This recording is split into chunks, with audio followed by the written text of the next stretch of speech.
Hello and welcome. I'm Millicent Walker. Tonight, Nigerian Civil Aviation Authority assures Nigerian passengers that Turkish Airlines will return their remaining baggage latest by Tuesday, December the 17th. Socio-Economic Rights and Accountability Project impressed with its victory at the first round of the legal tussle to compel federal government to disclose details of $460 million Abuja CCTV project. Leadership experts asked for improved investment on youth population over enhanced national development.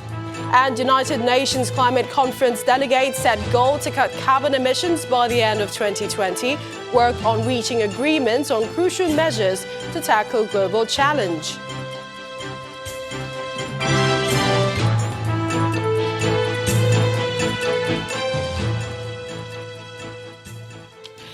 The Nigerian Civil Aviation Authority, NCAA, is assuring Nigerian passengers that Turkish Airlines will bring in their remaining baggage before Tuesday, the 17th of December. According to a statement from the NCAA spokesman, the management of the airline had met with the Aviation Authority to resolve the issue of leftover baggage, which has pitted the airline against Nigerian passengers recently. Part of the Turkish Airlines measures to achieve this is by instantly upgrading the Boeing 737-800, which has been found inadequate, to a larger Airbus A330 and Boeing 737-900. The Nigerian Aviation Authority in the statement warns airline operators to ensure that Nigerians are not taken for granted and that they should provide safe, secure and efficient service at all times. The NCAA had earlier threatened to suspend the operating license of Turkish Airlines over poor services rendered to Nigerians, including not bringing on their checked-in luggage on the flights that they board. Other stories now. The Socio-Economic Rights and Accountability Project, SERAP, says it has won the first round of the legal tussle to compel the federal government disclose details of the alleged failed $460 million Abuja closed-circuit television CCTV project. SERAP had, in the suit filed last month, sought an order for leave for judicial review and order of mandamus to direct the Minister of Finance to disclose the details of local companies and Chinese contractors that have received funds from the $460 million loan for the finance of the failed Abuja CCTV project, as well as provide details of the status of implementation of the project. Now, the suit followed SERAP's Freedom of Information (FOI) request submitted on October the 25th, 2019 to the Minister of Finance, Budget and National Planning, expressing concern that Nigerians are being made to pay for the Chinese loans for failed and abandoned projects and for which they have not benefited in any way, shape or form. Justice Anwari Chikere granted the order following the argument in court on an ex parte motion by SERAP's lawyers, after which he adjourned the suit till 24th of February 2020 for hearing of the substantive suit. Into politics. Any restructuring plan for Nigeria must include provisions to help financially weaker states to survive and perform basic responsibilities. That's the view of the Minister of Transportation, Mr. Rotimi Amechi. He told Channels Television's Ladi Akeredoluale on our current affairs program, Newsnight, that possible fears about the survival abilities of states will be removed. I've changed my ideas about what I think this restructuring should be like. I think that if you just say, go into restructuring, how do you provide for Zamfara, which is part of Nigeria? How do you provide for Benue, which is part of Nigeria? How do you provide for Plateau? In fact, I tell people, when we are receiving 13, 12, 10 billion naira, states like Ekiti, Osun, we are taking 3. So it is, for me, I prefer to copy the kind of restructuring we saw in Germany, which provide a basic line. If no state can raise up to 5 billion naira per month to pay their salaries and do some level of development, then all of us in the federation, including the federal government, will contribute money for that state. That would be your idea. Yes. Of how to so do which means you can devolve power, you can devolve revenue. But if no state can raise that kind of money to sustain that state, then both the federal government and, and all other state governments must come together to put money to enable that state survive. And that money, we'll put a benchmark, maybe $5 billion, or 5 billion naira per state. For the full interview with Mr. Amechi, do watch Newsnight tomorrow, Monday, 16th December 2019 at 9 p.m, only on Channels Television. Away from the restructuring debate, government at all levels have been advised to invest in the nation's youth in order to maximize the potential therein. It's the focus of discussions at the 2019 Annual Emerging Leaders Conference organized by the Guardians of the Nation International Gotni Leadership Development Organization in Owerri, the Imo State capital. According to the convener, Mr. Linus Okorie, the event provides an opportunity for participants to learn and improve their leadership and entrepreneurial skills in order to contribute to the nation's development. Every year, the Emerging Leaders Conference, organized by the Guardians of the Nation International Leadership Development Organization, provides a platform for youth from different parts of the country to engage with leaders from different industries. The truth of the matter is that the theme for this year's conference is Mind Investment, Redefining Priorities and the Rise of Entrepreneurial Leaders. Like other speakers, the brains behind the platform sheds more light on the urgent need to invest in the nation's younger generation. when we place value on human beings, we become more. If we place value on human beings, society will transform faster than you can ever imagine. You must be happy. And it does not depend on our government. It does not depend on your husband or wife. It does not depend on the fact that you have a degree or you don't have a pedigree. It depends on you choosing every day to inspire yourself and be intentionally happy. I'm not doing it for anybody. The Imo State Governor, Emeka Ihedioha, who is also a guest speaker at the event, asked the youth to develop themselves by investing in acquiring knowledge. You cannot develop yourselves. There is not so much people can do to develop you. You have opportunity, but only you can choose to discipline yourself, to develop yourself, to become human beings better in society. For you to know you are competing for yourself, competing against yourself, competing against the best in the world, and that the possibilities are huge. For the convener, the need for government to prioritize youth development cannot be overemphasized. Who are building on the ideas and making sure that those ideas work. This investment in young people should be top government's priority at the moment, because that's the future of this country. One of the participants shares his experience and what he takes away from the engagement. I do believe that through this meeting, I am going to offer so much to the society from what I'm going to learn from the meeting, and also improve myself and then improve my business.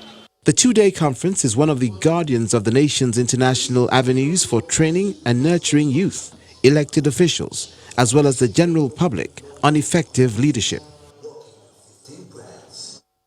Displaced persons living in host communities in Bama and Konduga local councils of Borno State are facing perennial hunger, according to officials.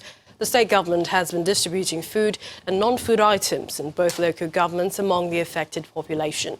The goal is to provide permanent shelters by remodeling the abandoned villages now in ruins. But the local people are more concerned about their security and activities of insurgents around the towns. The life of a displaced person is filled with lack, and so the wind of any humanitarian intervention is sure to attract many of them. These internally displaced persons in Borno State are eagerly waiting for the distribution of relief materials from state government officials at a school in Konduga. Many of them were displaced from Konduga, Kawuri and Mandarari villages and have been living in makeshift shelters and host communities. As expected, state officials arrive with food and clothing targeting hundreds of households. We were able to reach 13,300 beneficiaries, out of which 8,300 are women, then 5,000 are men. For the women, each is going home with 2,000 and a rafa, while for the men, each will have a package of like food items for complete 1 month. Beneficiaries are thankful for the items given, but plead for improved security in their communities so they can return to their various sources of livelihood. Boko Haram are always coming out to attack. We need the government to help us with more security to help us disperse them. For the Borno State government, providing adequate shelter among other basic needs for the IDPs is a more immediate problem that needs to be addressed. We have agreed to now return the people of Kauri in pieces. I've told them to identify 750 head of households. That entails nothing fewer than about 3,000 3,000 people. So I think we shall do everything possible to rehabilitate the homes of the remaining 500 people, ensure renovation of the school, of the clinic, so that at worst in March, people of Kauri will be resettled back to their communities. Some displaced people have returned to their rebuilt communities such as Bama, Mafa and parts of Konduga local government areas, but have been unable to go back to their jobs because of security threats. For these ones, their concern is more becoming self-reliant when they return home. And back to some more politics. It's been 200 days since the Babajide Sanwo-Olu administration took charge of the affairs of Lagos State, and the government has been taking stock of its program so far. Now, the State Commissioner for Information and Strategy, Mr. Gbenga Omotosho, told journalists in Lagos today that although infrastructural projects in the state were initially stalled due to heavy rainfall, the government is now set to kickstart some of its major projects, which will bring governance closer to the residents. It was a very challenging period, a very tough time, because at that time it was raining and everybody was measuring the performance of the government with building roads. And we were explaining at that time that it's impossible, almost impossible, for us to work on roads when it was raining. There is no government that can do anything without planning. All the time that people were saying that the government was not doing anything, the government was planning. And unfortunately at that time, nature didn't permit us to do much. But you can see that after the rains, people are seeing that the roads are being fixed. Even the ones that people have lost hope on, like that Agri-Kishawa road, the contractors are there now. And I tell you, that's a multi-billion naira project. And I've told you things that we are doing about education and housing. So many housing projects that were abandoned, that were not touched for a long time, we are going back there and doing them. I believe that when people see what this government is doing about, is going to do about health, about education, about infrastructure, and some of the things that we have talked about, nobody will tell them that it's a success. And I assure you that I have the confidence that it's going to succeed. In the meantime, one of the opposition parties in the state, the Action Democratic Party, does not agree with the Lagos State government's position on what might appear to be its defense as to why there has been slow momentum to governance in the state. The governorship candidate of the party in the 2019 election, Mr. Babatunde Gbadamosi, believes the Sanwo-Olu administration kicked off to a low start. He was also speaking to journalists in Lagos.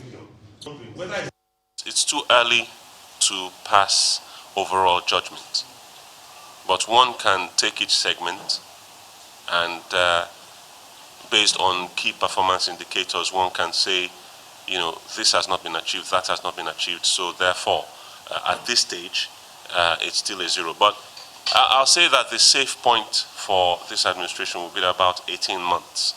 18 months after May 29, which will be December 2020, we can take a look again at what has been achieved, and we'll be certain, then it will be definitive, whatever my position is at that point, as to whether this is a successful administration or not.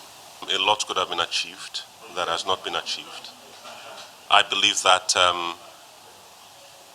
if the governor were to roll up his sleeves now, a lot more can be achieved than he has done so far. But in terms of what he's done so far, I'm afraid it's not enough. In part 2, after the break, your darling station, Channels Television, wins the Nigeria Media Merit Award as the best television station for a record 13th time. Details in a moment.